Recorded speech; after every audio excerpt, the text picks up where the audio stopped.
Benefits of learning verbs. ক্রিয়া verb শিক্ষার লাভসমূহ। ক্রিয়া বা ভার্ব শিক্ষার কি কি লাভ হয় এই বিষয়ে আমি আলোচনা করি। Number 1, helps you makes correct sentence. যদি আমি ভার্বর নলেজ যদি ভাল থাকে তেতিয়াহ'লে বাক্য সঠিক বাক্য বা সেন্টেন্স গঠন কৰাত সহায় কৰে। ক্ৰিয়া ভালদৰে জানিলে আপুনি ব্যাকৰণৰ নিয়ম অনুসৰি শুদ্ধ ইংৰাজী বাক্য গঠন কৰিব পাৰিব। Number 2, helps you speak English fluently. ইংৰাজী সাৱলীলভাৱে বা ফ্লুৱেণ্টলি ক'বলৈ সহায় কৰে। ক্ৰিয়াৰ সঠিক ব্যৱহাৰ জানিলে ইংৰাজী কোৱাৰ সময়ত কম ভুল হয় আৰু আত্মবিশ্বাসেৰে কথা ক'ব পাৰি। Number 3, helps you learn all tenses. সকলো টেন্স সহজে শিকিবলৈ সহায় কৰে।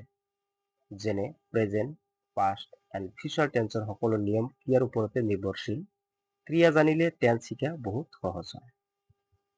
Number 4, helps you write correct English. শুদ্ধ ইংৰাজী লিখিবলৈ সহায় কৰে। যেনে পেৰাগ্ৰাফ, লেটাৰ, এছে, ইমেইল বা এনচাৰ লিখোঁতে সঠিক ভাৰ ব্যৱহাৰ কৰিলে লিখনি শুদ্ধ আৰু মানসম্পন্ন হয়। Number 5, improves reading skills. পঢ়াৰ দক্ষতা বা ৰিডিং স্কিলছ উন্নত কৰে। যেনে ইংৰাজী গল্প, সংবাদ, পাঠ্যপুথি বা প্ৰবন্ধ পঢ়োতে ক্ৰিয়াৰ অৰ্থ বুজিলে বাক্য সহজে বুজি পোৱা যায়। Number 6, improves listening skills. শুনাৰ দক্ষতা বা লিসেনিং স্কিল উন্নত কৰে। যেনে ইংৰাজী ভাষণ, ভিডিঅ', মুভি বা কনভাৰজেশ্যনছ শুনোতে ভাৰ্ব চিনিব পাৰিলে কথাৰ মূল অৰ্থ সহজে বুজা যায়। Number 7, improves translation skill. অনুবাদ বা ট্ৰান্সলেশ্যন কৰাৰ দক্ষতা বৃদ্ধি কৰে। অসমীয়াৰ পৰা ইংৰাজী বা ইংৰাজীৰ পৰা অসমীয়ালৈ অনুবাদ কৰোঁতে সঠিক ভাৰ ব্যৱহাৰ কৰিব পাৰিলে অনুবাদ অধিক শুদ্ধ বা স্বাভাৱিক হয়। Number 8, helps you competitive exams. Competitive এক্সামত সহায় কৰে। যেনে HSLC, HS, TET, CTET, APSC, SSC, banking বা ৰেলৱে আৰু অন্যান্য প্ৰতিযোগিতামূলক পৰীক্ষাত গ্ৰামাৰ অংশত ভাৰ্ব ভিত্তিক বহুত প্ৰশ্ন থাকে। ভাৰ্ব ভালদৰে জানিলে এই প্ৰশ্নসমূহ সহজে সমাধান কৰিব পাৰি। এতিয়া সংক্ষেপে আমি বুজি লওঁ যে ভাৰ্ব হৈছে ইংৰাজী ভাষাৰ হৃদয়, heart of English grammar. Verb ভালদৰে শিকিলে speaking, writing, reading, listening, translation আৰু টেন্স সকলো দক্ষতা উন্নত হয়। সেয়েহে ইংৰাজী শিকাৰ প্ৰথম আৰু আটাইতকৈ গুৰুত্বপূৰ্ণ পদক্ষেপ হৈছে ভাৰ্ব ভালদৰে শিকা। আমি ভাৰ্বৰ ক্লাছটো খুব ভালদৰে বুজিবলৈ চেষ্টা কৰিম। এতিয়া ভাৰ্ব কাক বোলে এইটো যদি কোৱা হয়, ভাৰ্ব বা ক্ৰিয়া হৈছে এনে এটা শব্দ যিয়ে কোনো কাম মানে একশ্যন, অৱস্থা মানে ষ্টেট বা ঘটনা বা অকুৰেঞ্চ বুজায়। যে ভাৰ্ব সেইবিলাক যিবিলাকে কোনো কাম কৰা বা অৱস্থান বুজোৱা বা কোনো ঘটনা ঘটোৱা যি শব্দৰ দ্বাৰা প্ৰকাশ পায় সেই শব্দটি হ'ল ভাৰ্ব। তোমালোকে জানা শব্দ কাৰে কয় যে দুটা বা তিনিটা আখৰ লগ লাগি যদি এটা সম্পূৰ্ণ অৰ্থ প্ৰকাশ কৰে তাক শব্দ বুলি কোৱা হয়। গতিকে সেই শব্দটি হ'ল ভাৰ্ব। আৰু সহজ ভাষাত যদি ক'বলৈ যাওঁ, যি শব্দই ছাবজেক্টে কি কৰে, কেনেকুৱা অৱস্থাত আছে বা কি ঘটিছে তাক বুজায় সেই শব্দ ভাৰ্ব বা ক্ৰিয়া বোলে। যে ছাবজেক্টে যিটো কাম কৰিব, ছাবজেক্টে যি কাম কৰিব বা ছাবজেক্টে কি অৱস্থাত আছে সেইটো বুজোৱাৰ কাৰণে নিশ্চয় এটা শব্দৰ প্ৰয়োজন হ'ব আৰু সেই শব্দটোৱে ইংৰাজীত ভাৰ্ব বুলি কোৱা হয়। আৰু তোমালোকে নিশ্চয় জানা যে এটা বাক্য গঠন কৰিবলৈ হ'লে ইংৰাজীত বা অসমীয়াতেই হওক, যিটো আমি ইংলিছৰ বিষয়ত আলোচনা কৰি আছো, মিনিমাম কি লাগিব, এটা ছাবজেক্ট লাগিব। সাবজেক্ট লাগিব আৰু এটা কি লাগিব, ভাৰ্ব লাগিব আৰু এটা লাগিব অবজেক্ট। একেবাৰে নিম্নতম সৰু এটা সম্পূৰ্ণ সেন্টেন্স গঠন কৰিবলৈ হলে এটা সাবজেক্ট লাগিব, এটা ভাৰ্ব লাগিব, এটা অবজেক্ট লাগিব। গতিকে সাবজেক্টে কি কাম কৰিব, সাবজেক্টে যিটো কৰিব, এই কৰা যিটো শব্দৰ দ্বাৰা প্ৰকাশ পাব সেই শব্দটি হ'ল ভাৰ্ব। গতিকে তোমালোকে নিশ্চয় বুজি পাইছা। এতিয়া আমি আলোচনা কৰিম ভাৰ্ব চিনাৰ সহজ নিয়ম। ভাৰ্ব চিনাৰ সহজ নিয়ম কি? বাক্যখনত এই তিনিটা প্ৰশ্ন কৰক। কোনো এটা বাক্যত এই তিনিটা প্ৰশ্ন কৰক। যেনে মই এটা এক্সাম্পল লিখিছো, ৰাম লিখো, ৰাম প্লেছ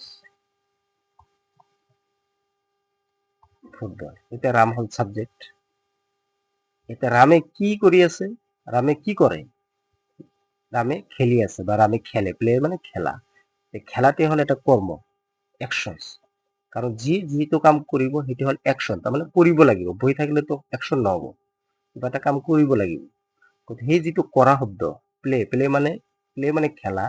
ৰামে যেতিয়া খেলিব তেতিয়া একশন হল, খেলাটো হল একশন বা কৰ্ম। গতিকে ৰামে কি কৰি আছে? ৰামে খেলি আছে বা ৰামে খেলে। গতিকে এইটো হল ভাৰ্ব। আৰু সাবজেক্ট কেনেকুৱা অৱস্থাত আছে এইটো ষ্টেট বুজা, আৰু কি ঘটিছে এইটো অকিৰেঞ্চ। গতিকে এই বিষয়ত আমি বিতং আলোচনা কৰিম। এটা কথা মনত ৰাখিব সদায় যে এটা সম্পূৰ্ণ বাক্য গঠন হবলৈ হলে প্ৰথমে এটা সাবজেক্ট লাগিবই, তাৰপিছত এটা ভাৰ্ব লাগিব, তাৰপিছত এটা অবজেক্ট লাগিব। সাবজেক্টৰ পিছত যিটো শব্দ আহিব সেইটো ভাৰ্ব হ'ব, কেতিয়াবা হেল্পিং ভাৰ্ব হ'ব। এইটো বিষয়ত আমি আলোচনা কৰিম। এটা কথা মনত ৰাখিবা, সাবজেক্টৰ পিছত যিটো শব্দ আহিব সেইটো হ'ব পাৰে হেল্পিং ভাৰ্ব, তাৰপিছতে মেইন ভাৰ্ব আহিব। গতিকে সহজ অৰ্থত সদায় বুজিবা যে সাবজেক্টৰ পিছতে ভাৰ্বটো আহিব লাগিব, তাৰপিছত অবজেক্ট আহিব। ইংলিছত একচুৱেলতে ভাৰ্ব 5 ভাগত আমি ভাগ কৰিব পাৰোঁ। ইংৰাজীত ভাৰ্ব আমি 5 ভাগত ভগাব পাৰোঁ। এটা হ'ল V1, এটা হ'ল V2, এটা হ'ল V3, এটা হ'ল V4, আৰু এটা হ'ল V5। আমি গোটেইবিলাক আলোচনা কৰিম। তোমাক লক্ষ্য কৰিবা V1 মানে ভাৰ্বৰ প্ৰেজেন্ট ফৰ্ম, ফাৰ্ষ্ট ফৰ্ম বা প্ৰেজেন্ট ফৰ্ম বা প্লুৰেল ভাৰ্ব বুলি কয়। সিংগুলাৰ ভাৰ্ব আৰু প্লুৰেল ভাৰ্ব এইটো আলোচনা কৰিম। এতিয়া এইবিলাক আমি মেইন ভাৰ্ব বুলি ক'ব পাৰোঁ, যেনে go, eat, write, work, love, etcetera. এইবিলাক আমি মেইন ভাৰ্ব হিচাপেও ক'ব পাৰোঁ। সাপোজ ধৰা এই গোৰ পৰা আমি আৰু 4টা ভাৰ্ব পাইছোঁ। গোৰ পৰা ৱেন পাইছোঁ, গান পাইছোঁ, গোয়িং পাইছোঁ, গোজ পাইছোঁ। গতিকে আমি গোৰ পৰা এই বস্তুকেইটা পাইছোঁ। এটা বস্তু লক্ষ্য ৰাখিবা যে ইংৰাজীত আচলতে 3টা কাল থাকে, এটা প্ৰেজেন্ট, এটা পাষ্ট, এটা ফিউচাৰ, এটা বৰ্তমান, অতীত আৰু ভৱিষ্যত। গতিকে ভাৰ্বৰ দ্বাৰাহে এটা বাক্যৰ পৰিৱৰ্তন হয়। এতিয়া বৰ্তমান কাল আছে, এইটো আমি কেনেকৈ চিনিম? এইটো ভাৰ্বেহে পৰিৱৰ্তন কৰি দিব। বৰ্তমানৰ পৰা পাষ্ট যেতিয়া হ'ব তেতিয়া ভাৰ্বে পৰিৱৰ্তন কৰি দিব। সাবজেক্ট আৰু অবজেক্টে কোনো সময় পৰিৱৰ্তন কৰিব নোৱাৰে, টেন্স পৰিৱৰ্তন কৰিব নোৱাৰে। এই টেন্সটো পৰিৱৰ্তনৰ কাৰণে কেৱল ভাৰ্বৰ প্ৰয়োজন। এনেকুৱা গোৰ পৰা ৱেণ্ট আহে। গো মানে যোৱা, ৱেণ্ট মানে গৈছিল। ইট মানে খোৱা, এট মানে খাইছিল। ৰাইট মানে লিখা, ৰোট মানে লিখিছিল। ৱাৰ্ক মানে কাম কৰা, ৱাৰ্ক মানে কাম কৰিছিল। লাভ মানে হাঁহা, লাভ মানে হাঁহিছিল। ইয়াতে বানানটো ভুল হৈছে, ইয়াতে আৰ হ'ব, ইয়াতে কাটি যাব, ৱাৰ্কড, লাভড, এটচেট্ৰা। গতিকে ভাৰ্বৰ দ্বাৰাহে টেন্স পৰিৱৰ্তন হয়। Past participle gone, eaten, written, worked, loved, etcetera. V4 ভাৰ্বৰ ফৰ্থ ফৰ্ম বা প্ৰেজেন্ট পাৰ্টিচিপল ফৰ্ম বা ING ফৰ্ম বুলি কোৱা হয়। এনে গো লগত ING যোগ হৈছে গোয়িং, ইটৰ লগত ING যোগ হৈছে ইটিং, ৰাইটৰ লগত ING যোগ হৈছে ৰাইটিং, ৱাৰ্কৰ লগত ING যোগ হৈছে ৱাৰ্কিং, লাভৰ লগত ING যোগ হৈছে লাভিং, এটচেট্ৰা।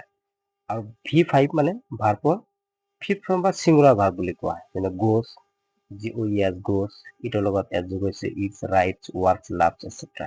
এইবিলাক এতিয়া আমি এক্সাম্পল বিলাক চাম। ভাৰ্ব 1 মানে প্ৰেজেন্ট ফৰ্ম, V2 মানে পাষ্ট ফৰ্ম, V3 মানে পাষ্ট পাৰ্টিচিপল ফৰ্ম। এইবিলাক টেন্সৰ বিষয়ত আমি ভাৰ্বৰ আলোচনা কৰাৰ লগে লগে আমি টেন্সৰ লগতো আলোচনা কৰি যাম। এতিয়া V1ৰ যিবিলাক ভাৰ্ব কেনেকুৱা অৱস্থাত থাকে লক্ষ্য কৰা। যেনে আই গো টু স্কুল, মই বিদ্যালয়লৈ যাওঁ। আই হ'ল ছাবজেক্ট, গো হ'ল ভাৰ্ব, আৰু টু স্কুল হ'ল অবজেক্ট। গতিকে মই বিদ্যালয়লৈ যাওঁ। এতিয়া আই ছাবজেক্ট, গো মানে যোৱা, আই গো মই যাওঁ, টু স্কুল স্কুললৈ বা বিদ্যালয়লৈ। এই সেন্টেন্সটো কিন্তু প্ৰেজেন্ট ফৰ্মত আছে, বৰ্তমান কালত। দে ইট ৰাইচ, তেওঁলোকে ভাত খায় বা সিহঁতে ভাত খায়। ইট প্ৰেজেন্ট ফৰ্ম, অৰ্থটো বৰ্তমান কালত কি হৈছে। উই ৰাইট লেটাৰ্ছ, আমি চিঠি লিখো। ৰাইট মানে লিখা। Birds fly in the sky, পাখিবোৰ বা চৰাইবোৰ আকাশত উৰে। এতিয়া birds subject, fly verb, in the sky হল অবজেক্ট। মই এটা কথা কৈছো যে সাবজেক্টৰ পিছতে সদায় মেইন ভাৰ্ব আহে বা ভাৰ্ব আহে, V1 আহে। এতিয়া লক্ষ্য কৰা, উই ৰাইট, উই subject, right verb, letters object. এতিয়া লক্ষ্য কৰা V2 মানে পাস্ট ফৰ্ম, V2 মানে পাস্ট ফৰ্ম বা সেকেন্ড ফৰ্ম বুলি কোৱা হয়। এতিয়া লক্ষ্য কৰা, আই ওয়েন্ট টু স্কুল ইয়েষ্টাৰডে, মই কালি বিদ্যালয়লৈ গৈছিলো। আই হল সাবজেক্ট, গোৰ পাস্ট টেন্স হল ওয়েন্ট, এটা হল V2, টু স্কুল ইয়েষ্টাৰডে, এটা হল এইখিনি গোটেইখিনি হল অবজেক্ট। গতিকে গোৰ পিছৰ ওয়েন্ট অহাৰ কাৰণে ইয়াতে কিন্তু অৰ্থটা কিন্তু পাস্ট টেন্সত গুচি গৈছে, অতীত কালত গুচি গৈছে। আই ওয়েন্ট টু স্কুল ইয়েষ্টাৰডে, মই কালি বিদ্যালয়লৈ গৈছিলো। she ate an apple, তাই এটা আপেল খাইছিল। ইটৰ পাস্ট টেন্স কি এট, তোমালোকে ইয়াতে দেখিছা ইটৰ পাস্ট টেন্স কি এট। গতিকে এট লিখাৰ লগে লগে খাইছিল অৰ্থ আহি গৈছে অতীতকাল। she ate an apple, তাই এটা আপেল খাইছিল। গতিকে এইটো হল সাবজেক্ট, এইটো হল V2 আৰু এইখিনি হল object. he wrote a letter, তেওঁ এখন চিঠি লিখিছিল। ৰাইটৰ পাস্ট টেন্স হল wrote, গতিকে wrote এই শব্দ বা ভাৰ্বৰ দ্বাৰাই কিন্তু টেন্সটো পৰিৱৰ্তন হৈছে। সাবজেক্ট আৰু অবজেক্টৰ দ্বাৰাই কিন্তু পৰিৱৰ্তন হোৱা নাই। বাক্যৰ টেন্সৰ পৰিৱৰ্তন হোৱা নাই। টেন্সৰ পৰিৱৰ্তন হলে ভাৰ্বৰ পৰিৱৰ্তন হ'ব লাগিব, ভাৰ্বেহে টেন্স পৰিৱৰ্তন কৰিব পাৰে। উই ওয়াৰ্কড হাৰ্ড, আমি কঠোৰ পৰিশ্ৰম কৰিছিলো। ওয়াৰ্ক তোমালোকে নিশ্চয় জানিবা, ওয়াৰ্ক পাস্ট ফৰ্ম হল ওয়াৰ্কড। তাৰপিছত চোৱা ভাৰ্বৰ থাৰ্ড ফৰ্ম বা past participle form. I have gone home, মই ঘৰলৈ গৈছো। I have gone, I subject, have hall helping verb আৰু gone হল main verb বা V1 V3 object, home হল object। গতিকে I have gone home, মই ঘৰলৈ গৈছিলো। She has eaten lunch, তাই দুপৰীয়া আহাৰ খাইছিল। She has eaten hall V3 আৰু এইটো হল প্ৰেজেন্ট পাৰফেক্ট টেন্সৰ উদাহৰণ। The work has been done, কামটো কৰা হৈছে, এইটো হল পেছিভ। গতিকে টেন্সৰ আমি যেহেতু ভাৰ্বৰ ক্লাছ কৰি আছো, মই টেন্সৰ বিষয়ত অলপ টাচ দি যাম যাতে তোমালোকে লাহে লাহে টেন্সৰ বিষয়খিনি বুজিব পাৰা। এইটো হল continuous, present continuous example. Present continuous তোমালোকে জানা যে এইটো গঠন প্ৰণালী হল যে subject plus am is are plus V1 ৰ লগত ING থাকে। গতিকে I am going home, হোমৰ আগত কেতিয়া টু নবহে সদায় মনত ৰাখিবা। I am going home, মই ঘৰলৈ গৈ আছো। কন্টিনিউয়াস মানে চলি আছে। গতিকে এইটো হল গোয়িং, গোৰ পৰা গোয়িং আহিছে। she is eating rice, মই ভাত খাই আছো। she is eating rice, তাই ভাত খাই আছে। they are working now, তেওঁলোকে এতিয়া কাম কৰি আছে।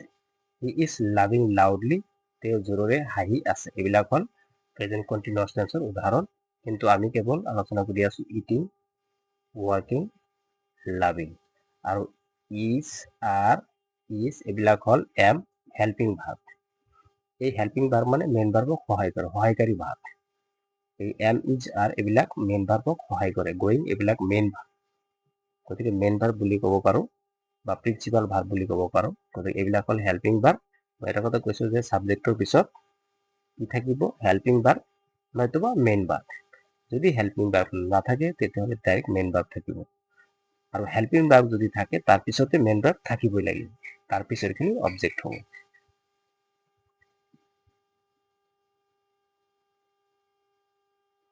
এতিয়া আহিল থাৰ্ড ফৰ্ম। কিহৰ কাৰণে? ইয়াতে লক্ষ্য কৰা গোজ, ইটছ, ৰাইজ, ৱাৰ্কছ, লাভছ এটচেট্ৰা। ইয়াতে লক্ষ্য কৰা হি গোজ টু স্কুল, তেওঁ বিদ্যালয়লৈ যায়। এতিয়া গোৰ লগত ইয়াত যোগ হৈছে, গো আছিল মেইন ভাৰ্ব, তাৰ লগত ইয়াত যোগ হৈছে গোজ হৈছে। কিহৰ কাৰণে? এটা কথা ঘৰত মনত ৰাখিবা যে আই, উই, U, De.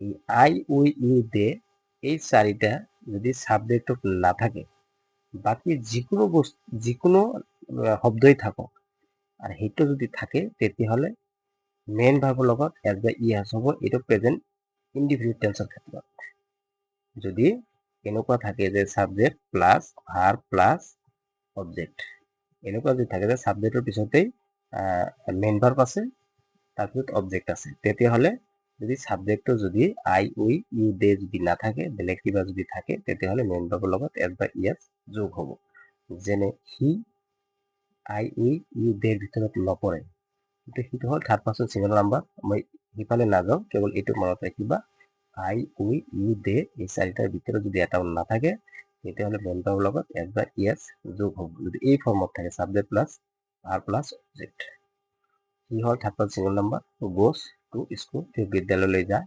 she eats rice she I we you দেৰ ভিতৰত নপৰে গতিকে যাৰ কাৰণে মেইন ভাৰ্বৰ লগত এজ যোগ হৈছে eats rice তাই ভাত খায় ৰহিম writes well ৰহিম ভালকৈ লিখে গতিকে ৰহিম যিটো আই উই ইউ দেৰ ভিতৰত নপৰে দ্য ডগ বাৰ্কছ লাউডলি কুকুৰে জোৰেৰে ভুকে গতিকে দ্য ডগ কিন্তু আই উই ইউ দেৰ ভিতৰত নপৰে গতিকে আমি বুজি পালো যে গোজ ইটছ বা ৰাইটছ বা বাৰ্কছ শব্দৰ পিছত কিহৰ কাৰণে এজ বা ইএছ যোগ হৈছে এতিয়া আমি আলোচনা কৰিম যে কেনেকৈ প্ৰেজেন্ট ফৰ্মৰ পৰা পাষ্ট ফৰ্ম আৰু পাষ্ট পাৰ্টিচিপল ফৰ্ম হয় তাৰ কিছুমান সাধাৰণ ৰুলছ আছে এই ৰুলবিলাক আমি আলোচনা কৰিম কিন্তু সকলো শব্দই যে ৰুলছৰ ভিতৰত পৰিব নহয় কিছুমান শব্দ আছে টোটেলি পৰিৱৰ্তন হৈ যায় এইবিলাক ডাইৰেক্ট মুখস্থ কৰিব লাগিব আৰু যদি তোমালোকৰ প্ৰয়োজন হয় কমেণ্ট বক্সত জনাই দিবা মই পিছত এই ভাৰ্বৰ লিষ্ট আনি বিতংভাৱে আলোচনা কৰিম এতিয়া চোৱা ৰুলছ 1 কি আছে ভাৰ্ব বা ভিয়নৰ শেষৰ আখৰ যদি ই হয় ই হলে ভি2 আৰু ভি3ত কেৱল ডি যোগ কৰা হয় ধৰা এইটো ভি1 এডভাইচ ডাই ইউজ এবিউজড এইবিলাক ভাৰ্বৰ শেষত অলৰেডি ই আছে যদি এনেকুৱা ভাৰ্ব থাকে তেতিয়াহ'লে এইটো ভি2 মানে পাষ্ট টেন্স আৰু ভি3 হ'ল পাষ্ট পাৰ্টিচিপল এইটো কৰিবলৈ হলে কেৱল ডি যোগ কৰা হ'ব যেনে advise advised advised die died died use used used abuse abused abused কেৱল শেষত ই থকাৰ কাৰণে কেৱল ডি যোগ কৰি past tense and past participle form গঠন কৰা হৈছে এতিয়া ৰুলছ 2 ভাৰ্বৰ শেষৰ আখৰ ৱাই থাকিলে ৱাইৰ আগৰ আখৰ কনচনেণ্ট হলে ৱাইৰ সলনি আই এডি যোগ কৰি ভি2 আৰু ভি3 গঠন কৰা হয় লক্ষ্য কৰা ভি1 ভি2 ভি3 ট্ৰাই ট্ৰাইৰ শেষত কি আছে ৱাই আছে ৱাইৰ আগৰ আখৰটো কি আছে আৰ হ'ল কনচনেণ্ট আমি ভয়েল কেইটা জানো এ ই আই অ ইউ এই পাঁচটা হ'ল ভয়েল গতিকে বাকী কেইটা কনচনেণ্ট গতিকে আৰ হ'ল কনচনেণ্ট যাৰ কাৰণে এইটো পাষ্ট টেন্স কৰাৰ সময়ত বা পাষ্ট ভি2 কৰাৰ সময়ত কি হৈছে ৱাইটো উঠি গৈ আই হৈছে তাৰপিছত ই দি যোগ হৈছে ট্ৰাইট পাষ্ট পাৰ্টিচিপল ঠিক একেই নিয়ম ট্ৰাইট ট্ৰাইট ডিনাই ডিনাইড ডিনাই ৱাই আছে তাৰ আগত এন আছে এন হ'ল কনচনেণ্ট যাৰ কাৰণে ৱাইটো উঠি গৈ আই হৈছে তাৰপিছত ই দি যোগ হৈ পাষ্ট টেন্স হৈছে ডিনাইড পাষ্ট পাৰ্টিচিপল ফৰ্ম একেই carry carried carried cry cried cried এটা কিন্তু এই নিয়মৰ ভিতৰত নপৰে যিটো ফ্লাই ফ্লাই ফ্লিউ ফ্লন এইটো মই লিখি দিছো সেইকাৰণে এইটো নিয়মৰ ভিতৰত নপৰে এটা টোটেলি পৰিৱৰ্তন হৈ গৈছে ফ্লাই ফ্লিউ ফ্লন এইটো মনত ৰাখিবা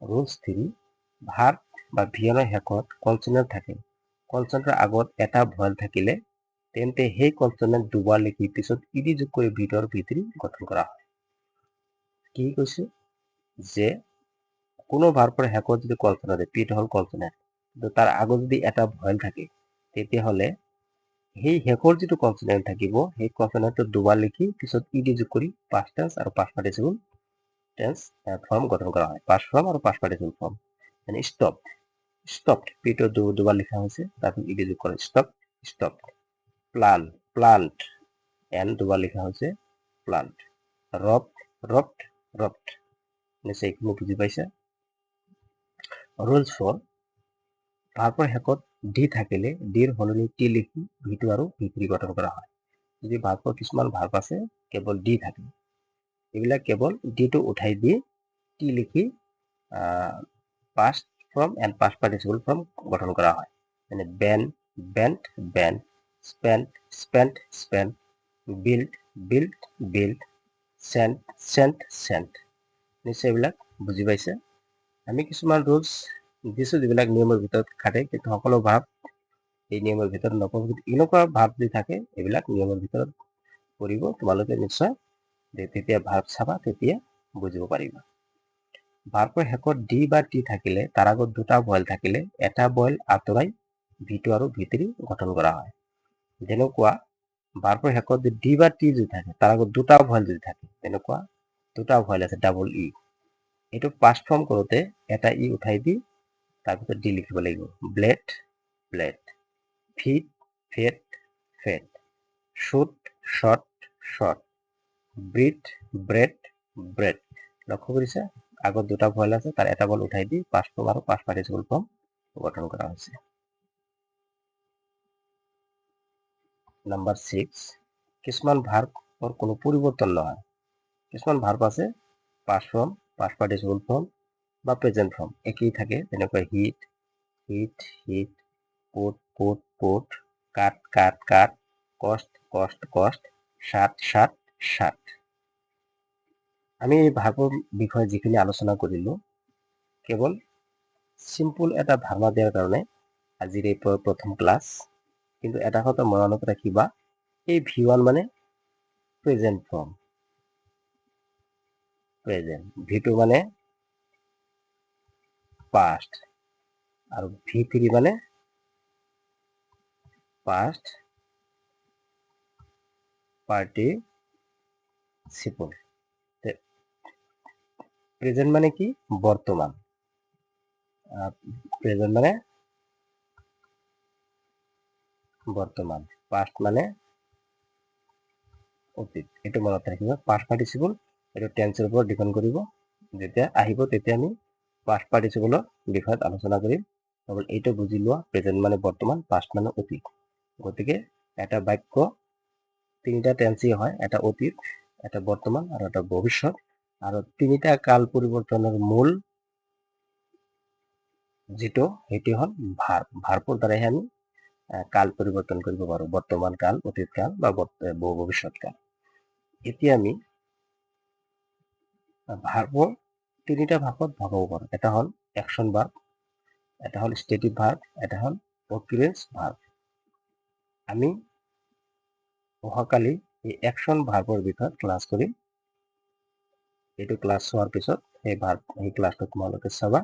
আমি লাহে লাহে গোটেই ভাৰ্বৰ লগত যিমান ৰুলছ আছে, ভাৰ্বৰ লগত থকা যিমান জানিবলগীয়া বস্তু আছে, গোটেইখিনি বস্তু আমি লাহে লাহে আলোচনা কৰি থাকিম, যাতে তোমালোকৰ ভাৰ্ব ৰিলেটেড কোনো সমস্যা যাতে নাথাকে। Thank you for watching this video.